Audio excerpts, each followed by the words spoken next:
Assalamualaikum warahmatullahi wabarakatuh. Perkenalkan saya Muhammad Nurkalis dengan stambuk 222-110 dan di sini teman saya Nur Afifah Najwa dengan stambuk 222-308 dan di sini juga ada Sesuatu Hasana dengan stambuk 222-305.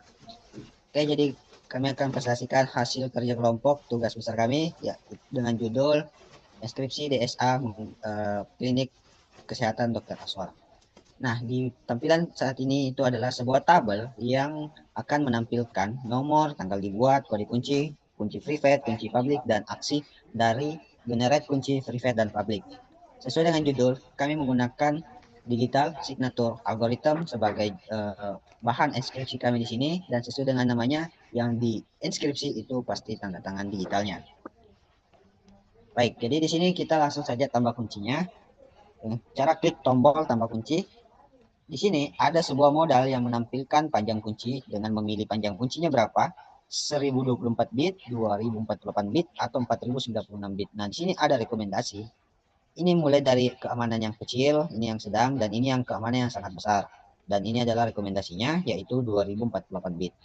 Selanjutnya, untuk kode kuncinya, kita hanya menggunakan 001A dan sebebas-bebasnya. Tidak ada validasi di kodenya ini. Langsung saja generate kunci. Oke, setelah generate kunci akan muncul modal atau peringatan bahwa kunci berhasil dibuat dengan kode 001A. Setelah membuat kunci, kita menambahkan seseorang perawat di sini. Perawatnya pastinya ada tanda tangan untuk di bagian laporan nantinya. Nah, di sini kita pertama tambahkan perawat dulu. Misalkan di sini uh, terus username, paspornya apa, terus kita cari foto untuk kita upload.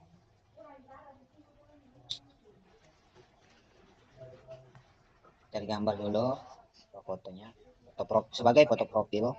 Nah, di sini ada alamat. Terus di sini ada kode kuncinya yang sudah kita buat tadi. Jadi berapa banyak pun kode kunci yang kita buat akan muncul di select ini. Nah, kita pilih 001A. Di bawah ada sebuah tanda tangan atau sebuah kanvas untuk melakukan tanda tangan. Cukup dengan cara tahan mouse dengan menggerakkan sesuai dengan tanda tangan kita. Setelah itu, kita save. Nah, di sini muncul alert atau notifikasi tanda tangan berhasil disimpan.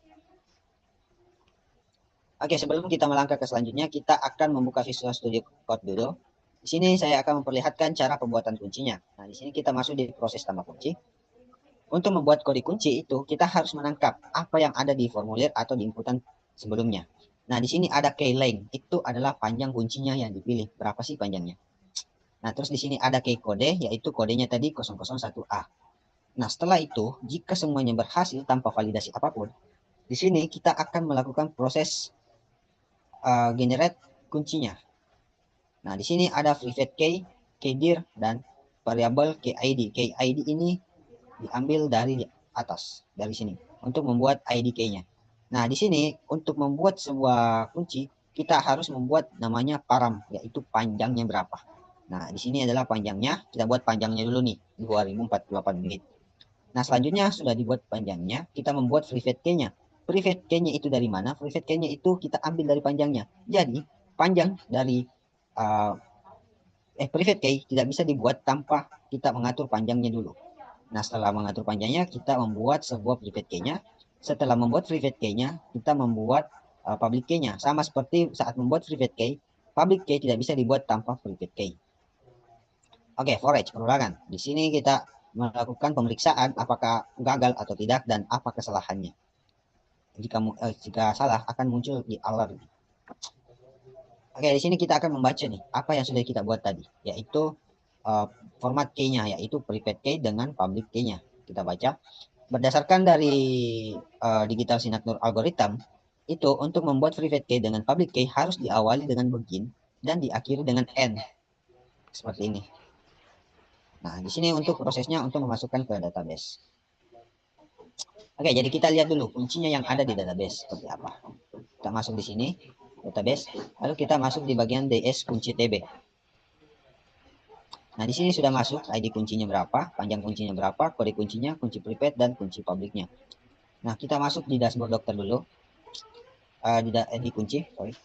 Nah, di sini ada icon mata yang bisa kita lihat kunci private-nya apa, kunci publiknya apa. Nah, ketika kita klik di sini akan muncul modal untuk memasukkan kata sandinya. Nah, di sini kita masukkan kata sandinya untuk membukanya. Nah, di sini sudah kelihatan kunci private key-nya. Nah, ini adalah private key-nya yang sudah dibuat sebelumnya. Sama seperti public key.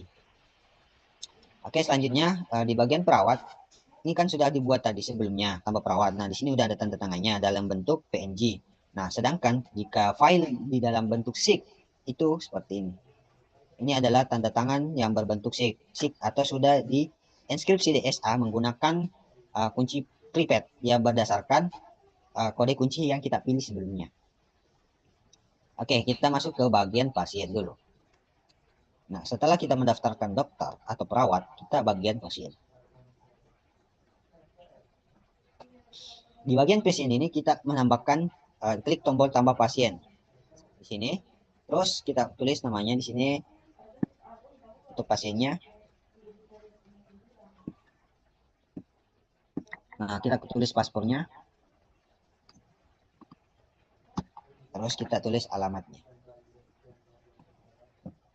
Selanjutnya kita kirim formulirnya dengan cara klik simpan. Nah, di sini sudah ada pasiennya. Tinggal kita lakukan pengiriman laporan. Nah, di sini laporannya ada modal yang muncul yang berisikan keluhan, saran, dan tanda tangan ini tidak bisa diubah karena mengambil berdasarkan tanda tangan perawat siapa yang melakukan perawatan pada pasien tersebut. Nah, kita kasih keluhan misalkan penyakit mah. Caranya minum proma. Terus kita langsung saja kirim laporannya. Setelah laporan terkirim akan masuk ke halaman laporan. Jadi kita cek halaman laporan terlebih dahulu. Nah, di halaman laporan ini sudah ada data pasiennya beserta dengan keluhan dan saran yang sudah kita buat sebelumnya. Nah, di sini ada tombol verifikasi. Kita tinggal klik tombol verifikasinya untuk memverifikasi tanda tangannya. Nah, di mana tanda tangannya? Ya, di sini memang tidak ditampilkan tanda tangannya karena untuk menghindari sesuatu yang tidak diinginkan oleh dokter atau perawat-perawat yang tidak bertanggung jawab untuk mengakses halaman ini. Jadi tanda tangannya tidak ditampilkan. Untuk verifikasinya cukup klik di bagian verifikasi dan akan muncul nama file tanda tangan cocok dengan ekstensi SIG.SIG. Jadi tanda tangan yang ada pada perawat yang sebelumnya ditambahkan di perawat itu sama dengan yang ada pada laporan. Jadi untuk mencari tanda tangannya itu, kita masuk di bagian proses verifikasi laporan. Nah, di sini mengambil semua yang ada di tabel laporan berdasarkan ID laporan pasien. Dan kita akan mencari nih image atau lokasi tempat penyimpanan SIG-nya tadi yang ini. Yang SIG ini kita cari foldernya di mana. Jadi foldernya itu berada di luar dari folder proses pack, di luar dari folder pack dan di luar dari dashboard dokter. Dan di dalam image ada tanda tangan di sini. Kita ambil dari row tanda tangan yang ada di database. Bagian dari database di tabel pengguna dan di kolom tanda tangan. Di bagian sini, kolom tanda tangan. Oke, jadi itulah tadi hasil dari kelompok kami, penggunaan kunci DSA atau digital